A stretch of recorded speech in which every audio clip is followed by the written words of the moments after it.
Mr.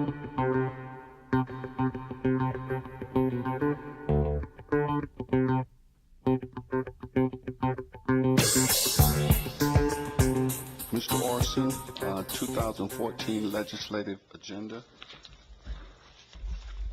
Thank you, Mr. Chairman.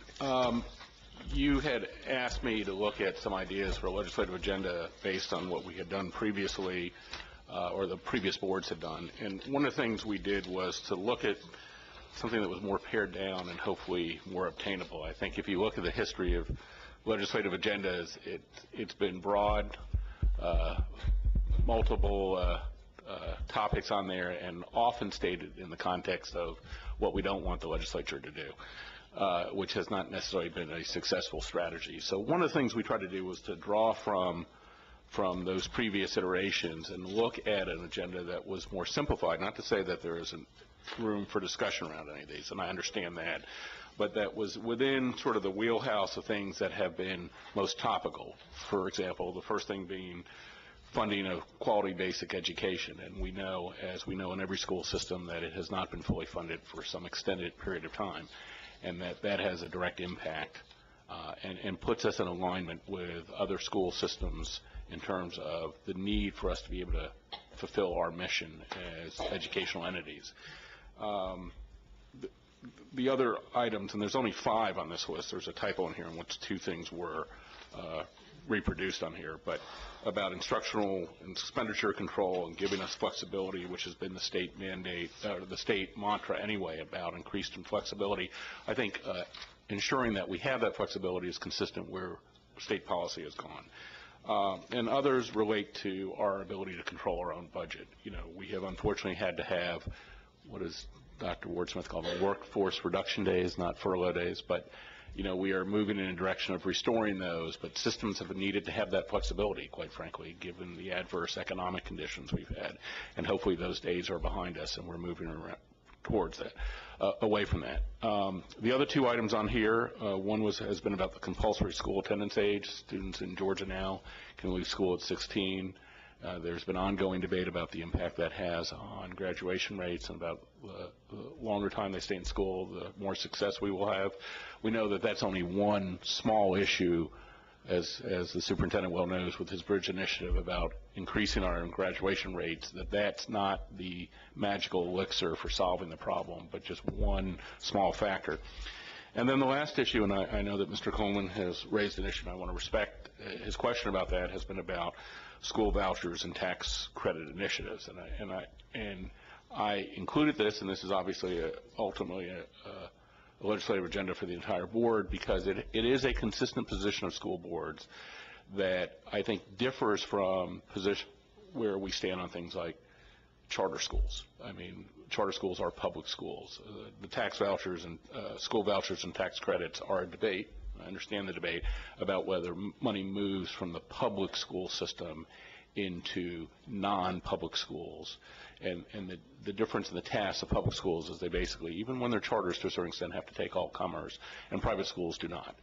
And so those, my goal here to provide for discussion was to have a much more pared down legislative agenda so that it didn't look like we were trying to address 20 things, and particularly not address them in the context of just asking the legislature not to do something, because if you look at our success rate, it is virtually 0 in terms of having done that in the past. Discussion, Mr. Mayfield. Yeah, I'm just wondering how well aligned our priorities are with other districts in the region, given the rationale or presumption that the numbers make the difference in terms of legislative support. When this was drawn up, and I defer to the chairman because he attended a meeting with other particularly large school systems, which was sort of the impetus to try to get this draft done. I'd love to hear back. I think we'd all love to hear, because I think that is important. Our success, if we're sort of off the grid from everybody else, you know.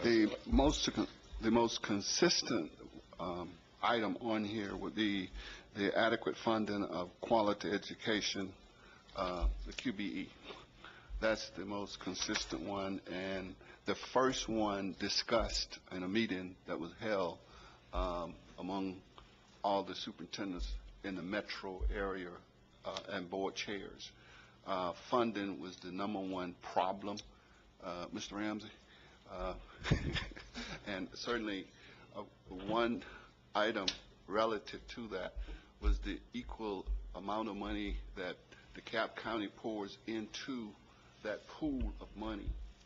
And in particularly the formula used by the state of Georgia indicating, one, Gwinnett County receives around $60 million out of the pool. And we put in roughly $105 million into the pool but receive nothing back. And as it relates to that, the formula indicates that Gwinnett County is a poorer school system than DeKalb, and that's according to the formula. That was the most pressing item. The other items related to furlough days and lessening or eliminating furlough days from the formula. The other school improvement items and school initiatives, they fluctuated, but those were the pressing ones. Yeah. And the reason, if I could just to respond, I guess, is that I would certainly be hopeful that our legislative agenda has efficacy or actually can get traction.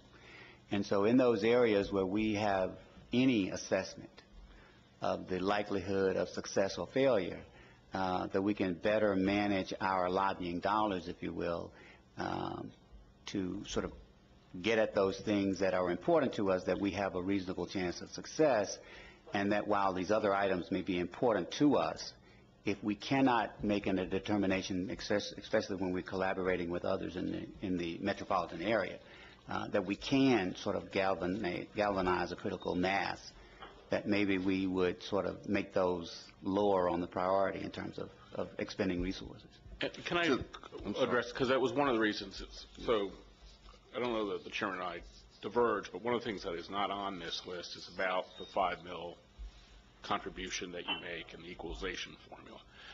And partially, as I knew he was going to the meeting with other systems, I didn't think a good starting point was to put ourselves at odds with Gwinnett. Even though we may have a disagreement, that wasn't going to be a way to build consensus, quite frankly. And I don't think it's simply, it's not Gwinnett's fault. They've been smart. They've taken advantage of it, but they didn't write the formula. The state legislature wrote it. And I think the bigger issue is, how do you write a formula that is consistent and that, more importantly, is actually funded? I mean, you know, I had, as some of you know, I had the opportunity to work with Joe Martin, who had actually written this law, and what he would always say, and it is probably more complex because that's Joe's nature, but it's a formula at the end of the day. And the real issue is it's never been fully funded. And if you fully funded it, you would see how the money flows. Putting even the arguments about the $5 million share, because that actually relates to your local tax digest and the fact that they're a suburban county, you know, and because they, you know, they're big, and wealth is not always equivalent with size, right? So we have some small counties that are wealthy, we have some large counties that are poor, you know, and so it's I know, and from our public's perspective, it's a seductive argument to say, you know, we're sending money to Gwinnett County. We're not actually sending money to Gwinnett County. We're putting it into a pool, and Gwinnett gets the benefit of getting to pull money out of that pool, that $5 million share that allows you then to buy into participation in QBE, and we don't. And so the larger argument, I think to your point, which isn't even encapsulated here, but is really going to require some serious sitting down and thinking, is what should the formula be to fund schools from the state level? And that's a discussion that has started. The governor did appoint a commission. I don't know where it is in its timetable for reporting out. I think I would guess that one of the struggles they have is it sounds seductively easy to say, let's just get rid of QBE and do something else, until you try to figure out what the something else is. Because built within QBE are some assumptions which may be dated. It's a formula, but about what should the state be supporting. So, for example, it supports the payment of a principal at every school, right? Not necessarily at the salary we're paying them, but that's one of the assumptions. It supports the provision of a guidance counselor at a certain number that's a divisible, not actually necessarily at the school level, but a divisible number of 450 or whatever. And so all those things may need updating, or maybe they need to be thrown out, but I don't know that we're in a position to talk about throwing them out and starting over until we have a much larger and more substantial conversation with our colleagues at other systems, which I think is a necessity, because I think we're going to run into this problem that the legislative session is short, and we're not either individually or collectively focused on the reforms that we think are obtainable and would get the kind of buy-in we need from those who hold the political power at the legislature. That's a good point, Mr. Orson, and to that end, I think perhaps it would benefit the school system to really consider whether or not we should have a lobbyist, and that's a relative term, but a lobbyist that we could really address the legislative concerns that we have, and have that person to be involved in the process, and someone who, with the experience of dealing with these kinds of issues, that will perhaps be helpful to us. I don't know, but it's something that we, as a board, should consider. Mr. Campbell?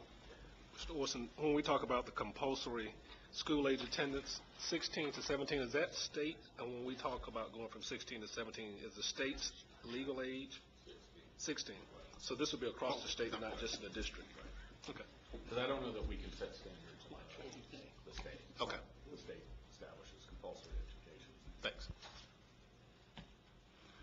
Mr. Coleman? Let's make a quick comment. I thank Mr. Orson for pulling this together, and I actually think this is very good, and I like the idea that it's more concise rather than longer, because I do think you can only have a few initiatives at a time. As Mr. Orson noted, I think I broadly agree with 4 of these. The 5th I have reservations about, which will probably lead me to not vote that this be on the consent agenda, with school voucher and tax credit initiatives. And I have a concern about ahead of the fact, or ahead of knowing the individual facts of certain cases, just stating that we're universally opposed to something like that, which could potentially be a tool for the development of educational opportunities, either amongst different communities like students with special needs, et cetera, or in different geographic communities. So I just wanted to be able to state my reservation with a kind of universal statement that we're uncomfortable with those types of initiatives, which in my opinion can actually be a useful tool, though not all the time, that states or that local communities can use. Well said. No further discussion. Thank you, Mr. Orson, for your hard work, and we appreciate it. Is there any Question. I'm sorry. Just a point of clarity for the school improvement initiatives. Mm-hmm. Is there an afterthought for this last statement for a compulsory school attendance age? It kind of just goes off. Yeah, I think something got looked at. That was what I was saying. Okay, I'm sorry. PCD recommends that the Governor and General Assembly raise the compulsory age, so it should say to 17. Okay, all right, okay, I'm sorry. I think in the editing, when we were getting Dr. Johnson ready for the meeting, Okay. it dropped off. You know, I do want to make just one other comment, which is I understand Mr. Coleman's reservation, so I think we'll have to have a discussion this evening. I would be further in favor of even refining this even more. I mean, the legislative agenda sounds great. We don't have a lobbyist, first of all, so it's not like we're going to be spending time beating on doors. And I think the more substantial – oh, wait, we have somebody who can be a lobbyist. He will just have to take a leave of absence for but I think we need a more – I understood the context of getting ready for the meeting, but I think we need a more substantial conversation about the priorities we think. And I would, quite frankly, having had this discussion, be just as comfortable tabling it and arranging for us at our next work session to really have that substantive conversation that we haven't had, because I think we really need to have it. And it's also an opportunity for us to establish some leadership in the metro area, because I think the other systems go around doing the same thing, talking, and they meet for 90 minutes, and then they go back off, and there's not, and I think it's also a byproduct of what happens at the state organizations in there, and it really requires, like we are doing with our strategic plan, requires some real thinking that aligns ourselves with the needs of our system, as well as the political realities of where we are, to get something that's obtainable, rather than going through the exercise of saying, here's a document. Hey, we've done it, we check it off the list. Mr. Thurman? To Mr. Orson's point and others, there is a real opportunity for one of them this year, and that is increased funding in QBE. And if we do nothing else, I would suggest that we encourage our governor, legislators, and others, Mr. Ramsey, to support that from reports. Should we all say Mr. Ramsey's name at least once? Yeah, we do. No pressure, Mr. Ramsey. But to support, and what I understand will be an effort by the governor to increase QBE funding by 2 to 3%.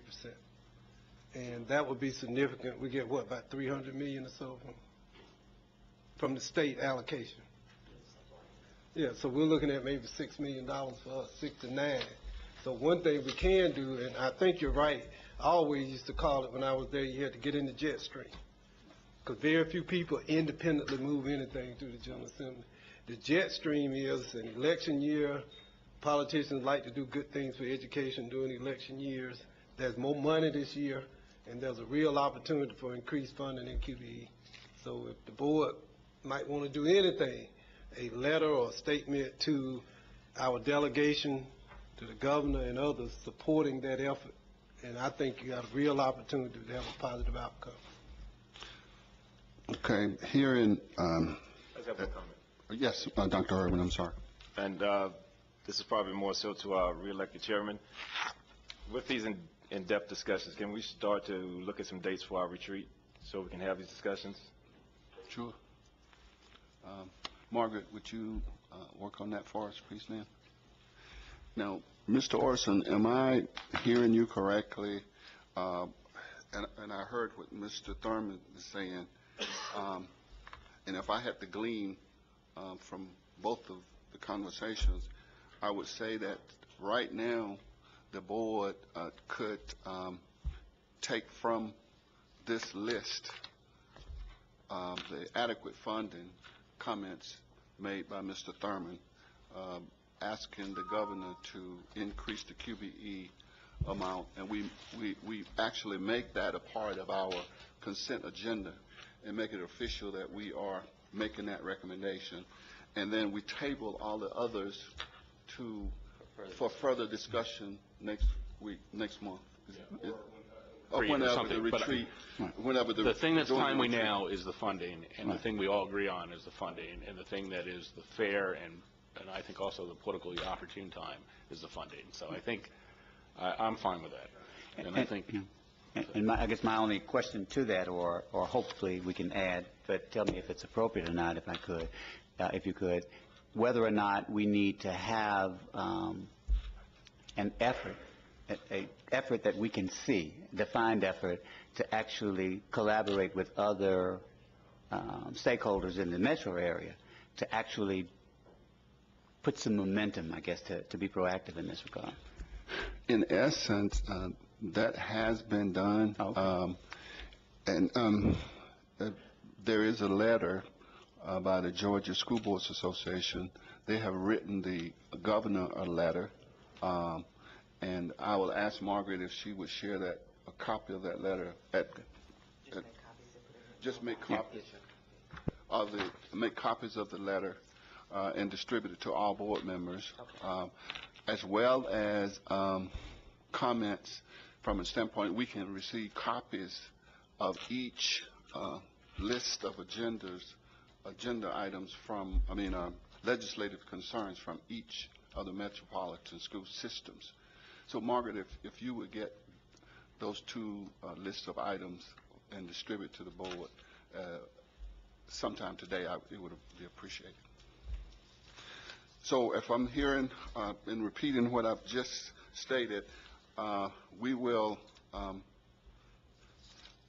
we will